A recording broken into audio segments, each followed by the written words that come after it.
একজন মুসলমানের নামাজ রোজা যেমন ফরজ, জিহাদ করা ফরজ। জিহাদের জন্য প্রত্যেক মুসলমানকে তৈরি থাকতে হবে। যে কোনো সময় যে কোনো ভাবে যদি আমাদের নেতা, আমাদের আমির যদি ডাক দেয় জিহাদের জন্য, আমরা পাহাড় ছেড়ে জিহাদের মাইতে উপস্থিত হবো। ঠিক কিনা বলে? জিহাদ জিহাদ জিহাদ চাই, জিহাদ করে বাঁচতে চাই। এই মাটিতে, এই বিশ্বে আমরা ইসলাম কায়েম করে থাকবো ইনশাআল্লাহ। তাই আমি সকলের উদ্দেশ্যে বলবো, আমাদের ঈমানটা মজবুত করবেন। ঈমানটা নড়বড় করা যাবে না। আমল যদিও কম হয়, নবীজি বলেছেন আপনি দিনই গাইয়া ফিরা আমল করেন, তোমার যদি ঈমান ঠিক থাকে, আমল যদি কম হয় তারপর তুমি জান্নাত পেয়ে যাবে। কিন্তু ঈমান যদি ঠিক না থাকে, আমল তুমি যতই করো না কেন সেটা হবে। সম্মানিত উপস্থিতি, আপনাদের অবস্থান থেকে জানাই ইসলামিক সম্ভাষণ। আসসালামু আলাইকুম রাহমাতুল্লাহি ওয়া বারাকাতুহু। আজকের ময়দানে আসতে পেরে, বসতে পেরে কিছু কথা শোনা এবং বলার যে তৌফিক দিয়েছে মহান রব্বুল আলামিন, তার দরবারে লাখো শুকরিয়া। আলহামদুলিল্লাহ, জোরে জোরে বলো আলহামদুলিল্লাহ। বিশ্ব নবী, নবীগণের সন্তান হযরত মুহাম্মদ সাল্লাল্লাহু আলাইহি ওয়াসাল্লামের আল্লাহ মোবারকে লাখো কোটি দুরূদ সাল্লাল্লাহু আলাইহি ওয়াসাল্লাম। আজকে আমি আপনাদের সামনে যে বিষয়টি নিয়ে আলোচনা করব, সেই বিষয়টি হচ্ছে ঈমান ও ঈমানের চেতনার গুরুত্ব। আল্লাহ রাব্বুল আলামিন একজন মানুষের উপরে যতগুলো দায়িত্ব দিয়েছে তার প্রধানত দুই কথা। এক হচ্ছে প্রথমত ঈমানের দায়িত্ব, দ্বিতীয়ত হচ্ছে আমলের দায়িত্ব। যদি কোনো মানুষের ঈমান ঠিক না থাকে, ঈমান যদি সহি না হয়, তাহলে তার আমল কোনো মূল্য পাবে না। কারণ ঈমান হচ্ছে আমলের বুনিয়াদ। আল্লাহ রাব্বুল আলামিন বলেন, ওয়াল্লাযীনা কাফারু মা'হুম কাসারাবিন বিকিয়ানি ইয়াসরাউন হাত্তা ইযা জা'উ লাম ইয়াজিদু শাইয়্যা। যারা কাফের, যাদের ঈমান ঠিক নেই, তাদের আমল মরুভূমির মরীচিকার মতো। মরুভূমির মরীচিকা আমরা দেখতে পাই, দুপুর যখন প্রবল সৃষ্টি হয়, দুপুর 12টার পরে বড় বড় হাইওয়েগুলোতে দেখা যায় দূর থেকে মনে হয় পানি ছলছল করছে, এই অঞ্চলে মনে হয় বৃষ্টি হয়েছে, কিন্তু কাছে গিয়ে দেখা যায় সেখানে কোনো পানির নাম নিশানা নেই। এটাই হচ্ছে মরীচিকা, চোখের ঠান্ডা থাকা। যে ব্যক্তির ঈমান ঠিক থাকবে না, সেই ব্যক্তি আমল হবে এই মরীচিকার মতো।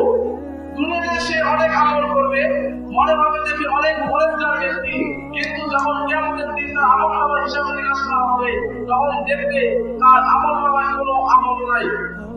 এই জন্যই বলা হয়েছে আউয়ালুল ফরাইদি আল ঈমান, সর্বপ্রথম বুনিয়াদি ফরজ হলো ঈমান ঠিক করা, ঈমানের চেতনা সৃষ্টি করা। বর্তমান আমাদের মধ্যে একটাই সমস্যা, সেটা হচ্ছে আমাদের মুখে দাড়ি আছে, আমাদের মাথায় টুপি আছে, কিন্তু আমাদের ঈমান ঠিক নেই। ঈমান শব্দ বিশ্বাস করা, ইসলামের 7টি মৌলিক বিষয়ের উপর বিশ্বাস করতে হবে। আল্লাহ, ইসলাম, নবী রাসূল, জান্নাত, জাহান্নাম, এসব এরকম 7টি বিষয়ের উপর বিশ্বাস করতে হবে। 7টি বিষয়ের উপরে আমরা দেখেও বিশ্বাস করতে পারি, যেগুলো দেখা যায় না সেগুলো বিশ্বাস করতে হবে। এজন্য সূরা বাকারায় বলা হয়েছে আল্লাযীনা ইউমিনুনা বিল গায়ব, যারা রাতে ঈমান আনে, রাতে বিশ্বাস করে, তাই প্রকৃত মুমিন। যেগুলো আমাদের দেখা যায় না, যেগুলো আমাদের মাথায় ধরে না, সেগুলো বিশ্বাস করতে হবে। যদি আমরা ঈমান ঠিক করি, তাহলে আমাদের উপকার কি হবে? যদি আমাদের ঈমান পরিশুদ্ধ হয় এবং 100% খাঁটি হয়, তাহলে আমাদের পরকালেও যেমন লাভ হবে, এই দুনিয়াতেও লাভ হবে। আল্লাহ রাব্বুল আলামিন বলেন, ওয়ালাউ আন্না আহলাল আমানু ওয়াত্তাকাউ লাফতাহনা আলাইহিম বারাকাতিন মিনাস সামাই ওয়াল আরদ। মানুষ যদি ঈমান আনে, যদি পরহেজগার হয়, তাহলে তার উপরে আমি আল্লাহ বরকতের দুয়ার খুলে দেব। জমিন থেকে বরকত দান করব, আসমান থেকে তার উপরে বরকত দান করব। জমিন থেকে বরকত দান করব মানে জমিন থেকে আমি অনেক কষ্ট করে ফসল ফলিয়েছি, দেখা গেছে আজ 12টার সময় ঘুমিয়ে চিন্তা করেছে আজকে তো আমার অনেক সমস্যা হয়েছে, অনেক লাভ হবে, কিন্তু যখন রাত 3টা বেজে গেছে এবং ঝড় বৃষ্টি শুরু হয়েছে, পরদিন সকালে দেখি যা লাভ হওয়ার কথা ছিল তা হ্রদে পরিণত হয়েছে। এটা হচ্ছে আল্লাহ তাআলা জমিনের বরকত দেননি, ঠিক অনুরূপভাবে আসমান থেকে বরকত দিবে ওই ব্যক্তির উপরে যদি ওই ব্যক্তি ঈমান ঠিক করে। তাই আমাদের ঈমান ঠিক করা জরুরি। বালা ইন তাসবিরু ওয়া তাত্তাকু ওয়া ইয়াতুবু মিন ফাওরিহিম আলা ইয়ামদিদুকুম রাব্বুকুম বিখামসাতি আলাফিন মিনাল মালাইকাতি মুসাওwimin। বদরের যুদ্ধে যখন মুসলমানের সংখ্যা 313 জন, কাফেরদের সংখ্যা 1000, তখন সাহাবীরা অনেক চিন্তিত হয়ে পড়েছিল যে আমাদের সংখ্যা কম, কাফেরদের ঘোড়া আছে, অস্ত্র সজ্জিত, কিন্তু আমাদের তেমন কোনো অস্ত্র নেই। মুসলমানদের ছিল একটি ঘোড়া, 2টি তলোয়ার আর কয়েকটি লাঠিসোঁটা। যখন তারা ঈমান দুর্বল হয়ে গেছিল, তখন আল্লাহ তাআলা এই আয়াতটি নাযিল করে বলেছিল, তোমরা যদি সবর করো, ধৈর্য ধারণ করো, তাহলে তোমাদের উপরে 5000 জীবিত ফেরেশতার সাহায্য পাঠিয়ে দেব। 5000 জীবিত ফেরেশতা পাঠিয়ে দিব। হযরত আব্বাস রাদিয়াল্লাহু আনহু বলেছেন, বর্ণনা করেছেন যে আমরা বদরের যুদ্ধে যখন কোন সাহাবী তার লাঠি দিয়ে বা তার দা ছিল তা দিয়ে যখন নিশানা করেছে, তখন এই কাফেরদের মস্তক পড়ে গেছে, তখন এই কাফেররা মাটিতে পড়ে মৃত্যুবরণ করেছে। এ থেকে বোঝা যায় ঈমান যদি মজবুত হয়, ঈমান যদি খাঁটি হয়, তাহলে আল্লাহ তাআলার সাহায্য আসবে কি আসবে না বলেন? সেই আল্লাহ এখন আছে না নাই? 333 জন সাহাবী 1000 কাফেরদের সাথে যদি মোকাবিলা করতে পারে, আর ওরকম যদি ঈমান আমরা তৈরি করতে পারি, আজকেও আমরা সংখ্যা করে হতে পারি, কিন্তু বেদরমীদের সাথে লড়াই করতে পারবো ইনশাআল্লাহ। ঠিক কিনা বলেন? তাহলে এ থেকে বোঝা যায় আমাদের যদি ঈমান ঠিক থাকে, আমাদের যদি ঈমান সত্য থাকে, তাহলে আল্লাহর রহমত আসবে, আমরা জয়ী হব। মুতার যুদ্ধে 3000 মুসলিম সৈন্য আর অপর পাশে 1 লাখ রোমান সৈন্য। ওই সময় রোমান সাম্রাজ্য ছিল সবচেয়ে শক্তিশালী।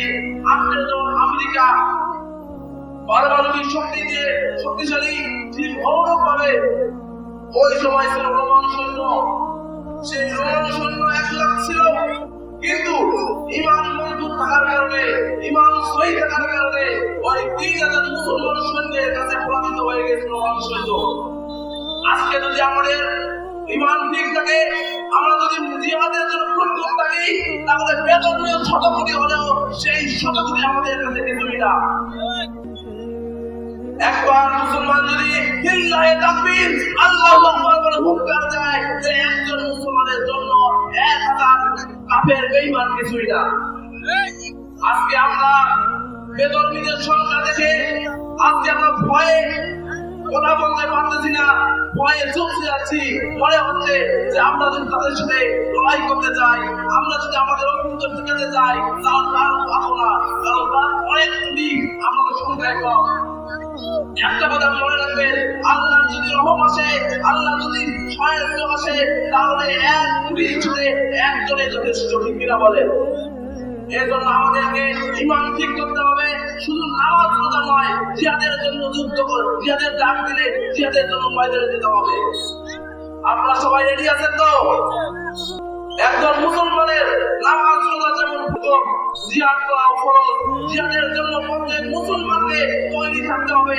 যে কোনো সময়, যে কোনো ভাবে যদি আমাদের নেতা, আমাদের আমির যদি ডাক দেয় জিহাদের জন্য, আমরা পাহাড় ছেড়ে জিহাদের মাইতে উপস্থিত হবো। ঠিক কিনা বলেন? জিহাদ জিহাদ জিহাদ চাই, জিহাদ করে বাঁচতে চাই। এই মাটিতে, এই বিশ্বে আমরা ইসলাম কায়েম করে থাকবো ইনশাআল্লাহ। তাই আমি সকলের উদ্দেশ্যে বলবো, আমাদের ঈমানটা মজবুত করবেন, ঈমানটা নড়বড় করা যাবে না। আমল যদিও কম হয়, নবীজি বলেছেন, আপনি দিনই গাইয়া ফিরা আমল করেন। তোমার যদি ঈমান ঠিক থাকে, আমল যদি কম হয়, তারপর তুমি জান্নাত পেয়ে যাবে। কিন্তু ঈমান যদি ঠিক না থাকে, আমল তুমি যতই করো না কেন, সেটা হবে মরিচিকার মতো, সেটা কোনো দাম পাবে না। তাই আমি সকলের এই বলে আমি আমার বক্তব্য শেষ করতেছি। ও আখির দাওয়ানা আলহামদুলিল্লাহি রাব্বিল আলামিন। আসসালামু আলাইকুম ওয়া রাহমাতুল্লাহি ওয়া বারাকাতুহু।